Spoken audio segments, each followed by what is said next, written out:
This is the book of Revelation, chapter 13. I'm going to start at verse 1. And I stood upon the sand of the sea and saw a beast rise up out of the sea, having 7 heads and 10 horns, and upon his horns 10 crowns, and upon his heads the names of blasphemy. So that beast is likened unto an empire. And it says 7 heads and 10 horns, meaning the different nations that's joined onto this, or this, these nations that make up this beast. At that time, you had a number of ancient kingdoms. When you go into, bear with me for a second. When you go into the different kingdoms, you had Germania Major, the Romans, the French, the Spanish, Germania Minor, the British, the Greeks.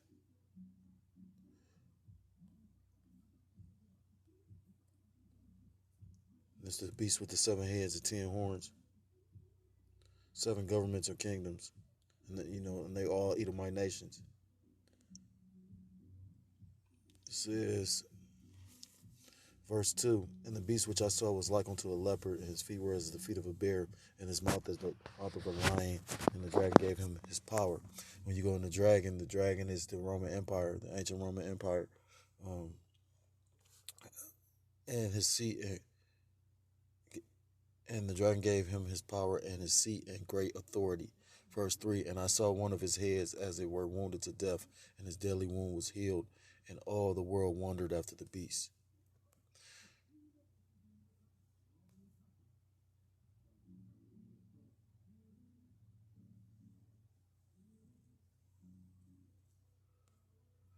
So I want to give all praises, all honor, and all glory to call Loyam La Yahweh Shem Yahweh Shem Rachakodas Rakathab.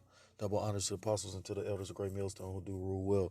Peace and salutations to the Akim across the 4 corners of the earth, pushing this truth with faith and with sincerity, as well as risking their lives and their freedom to do so now more so than ever. Shalom to the Akwath and the Akim out there listening and learning. Lord, willingly, this is edifying. Shalom to the Israelite foreigners scattered abroad in the land of other nations, appearing like the other nations, but whom subscribe to this truth. To you, I say shalom. So, Brother Yahweh out of the GMS Cleveland Church, a fellow servant coming at you with another lesson through the Spirit, through the power of Yahweh Shem Shot. And I was looking for a quick lesson. I tend to read out of Daily Bread, and the Daily Bread is a publication. Some brothers, I've dealt with it since I've been in the truth because of the fact that it's all spiritual. You know what I mean? Although Esau, his understanding of the scriptures is he doesn't have true understanding of them, and then he manipulates it. He manipulates the scriptures to benefit him. So he's adding to and taking away from, and not properly breaking down the scriptures. At the end of the day, it's all out of the scriptures. So I've from my walk in this truth, I've come to get spiritual words and whatnot. You put it like this: the Most High Yahweh Shem Yahshua is always speaking, and sometimes He's spoken to me through these daily breads. So through the Spirit, you know what I'm saying. I was reading today is March 14th, and it's quoting Micah chapter 6, and it's basically going into Micah 6, 1 through 8. It says, what does the Lord require of you? To act justly and to love mercy and to walk humbly with your power. Because at the end of the day, it tells you, what's that in Ecclesiastes? It says the whole duty of man is to fear the Most High and keep His commandments. And our people are rebellious, but you are not your own. You know what I mean? And the world it's about to see that it's something to fear. Not man, not these people that's in authority, but the Most High Yahweh Shem Shah. Because with the coming calamities and the evil days that's coming, it's all of the will of Yahweh Shem Shah. But when you go into the daily breads, it gives somebody either they break they do like a commentary, roughly paraphrase. So with that being said, it says Caesar Augustus, which was born 63 BC and died 14 AD, the first emperor of Rome wanted to be known as a law and order ruler. Even though he built his empire on the back of slave labor, military conquest, and financial bribery, he restored a measure of legal due process and gave his citizens lustia, lustia, lustiata, lustiatia,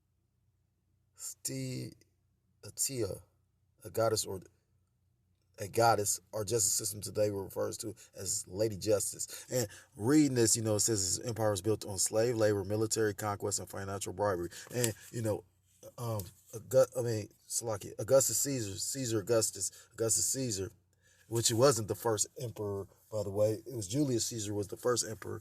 He was the first Caesar, and then Augustus came after him.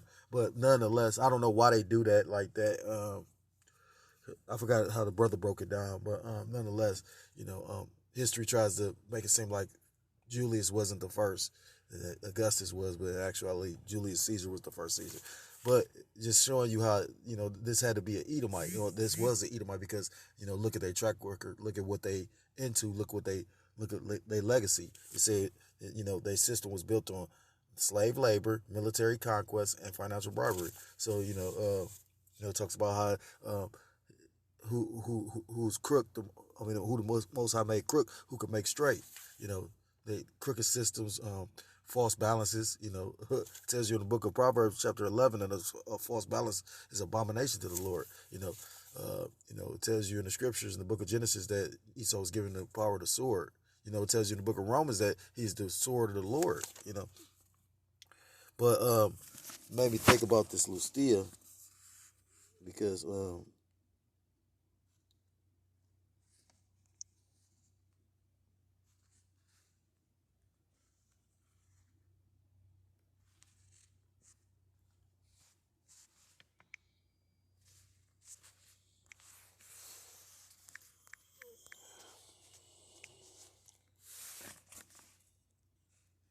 uh,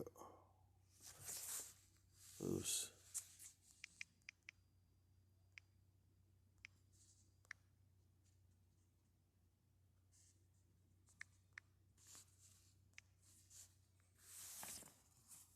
Lady Justice, Lady Justice, Latin, Lustia, an allegorical personification of the moral force in judicial systems. Her attributes are a blindfold, skill. This is the spirit. It says her attributes are a blindfold, skill, and a sword. She often appears as a pair with pru- prudent, prudent. That's prudentia. Statue of Lady Justice blindfolded and holding a balancing sword. So basically, like I said, it says Augustus Caesar came up with this goddess, and today you see Lady Justice. You see this in front of your courthouses, a lady with scales, and usually like they look even right there. But I've been throughout the system a number of times, uh, being a nigga in the world and from making bad choices and the truth, from just being honest with myself. I'm trying not to do that anymore because everything is spiritual before it's carnal. You know, uh, that's a lesson and observation and a piece of advice to any brothers that's new to this thing. Try to handle any situation you put in spiritually before you think carnally. Um, you know, you're supposed to apply scriptures in every situation. I was just listening to the elder apostle going to that. You're supposed to just be reading the scriptures, you're supposed to be applying. But saying all that, well, in my experience, the scales are always uneven. So, when you take time to think about the scriptures talk about, again, Proverbs chapter 11, a false balance is abomination to the Most High.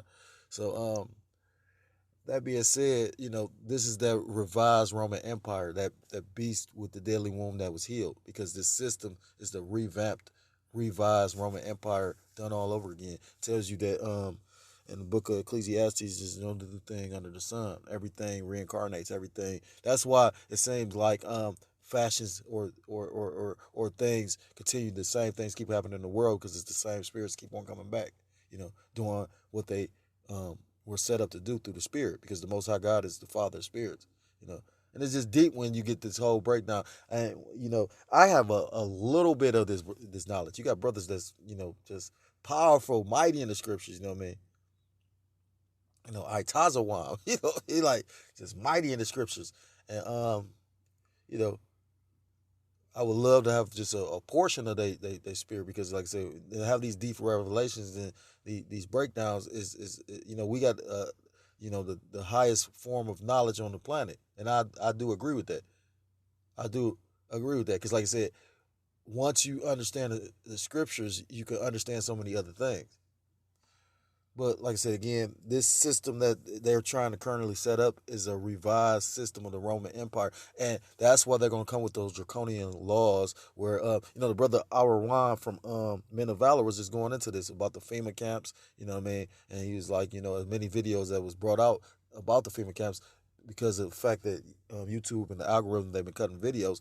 It's always good to go back into this stuff. Because with the system they're putting in place, it's going to be draconian. You know harsh judgments based on minor infractions of rules. Because at the end of the day, you know, uh, they want to win rule with what's that word? Impunity. I believe that's impunity. Basically, with no with no objections. Just everybody, you know, bending to their will. Yeah, this is the Book of Daniel's, but it says that Yahweh Shem Yahshua is going to destroy, you know, the kingdom. And when you go into these kingdoms, because it talks about the Most High sending his son back, and he say he's gonna have a crown. He's gonna have many crowns, because for all the kingdoms that he's gonna destroy. That's in the Book of Revelations. Make me think of Game of Thrones with the Iron Throne. When he took all the swords and made one huge throne out of all his conquered enemies' swords and armor and shit. You know, and in this, it talks about how the chief cornerstone, which is so deep, the chief cornerstone of our faith is Yahweh Shah Mashiach, who you people ignorantly call Jesus Christ. But in Daniel chapter 2, it talks about how he's a stone and he's going to crush the image. And that's what he's going to come to do to this current system of Esau Edoms. This is Daniel chapter 2, verse 44. And in the days of these kings shall the power of heaven set up a kingdom which shall never be destroyed.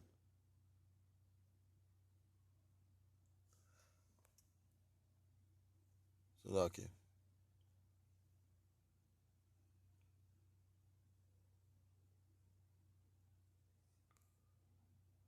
And in the days of these kings shall the power of heaven set up a kingdom which shall never be destroyed, and the kingdom shall not be left to other people, but it shall break in pieces and consume all these kingdoms, and it shall stand forever.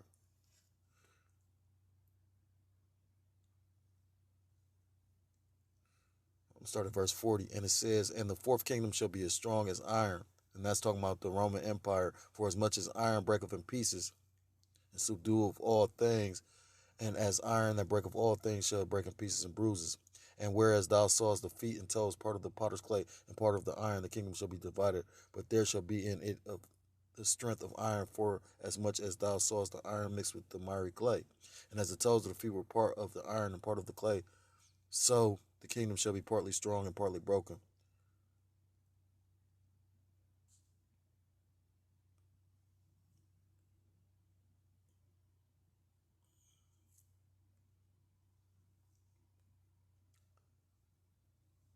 And this is the stone, Daniel chapter 2, verse 34.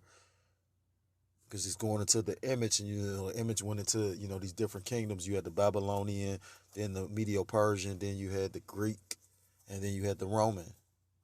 And each kingdom was likened onto a metal. The Babylonian was, gold is a fine metal, silver is, up under gold. Then you had bronze, which was the Greek, and then you had that miry clay, which was the Roman.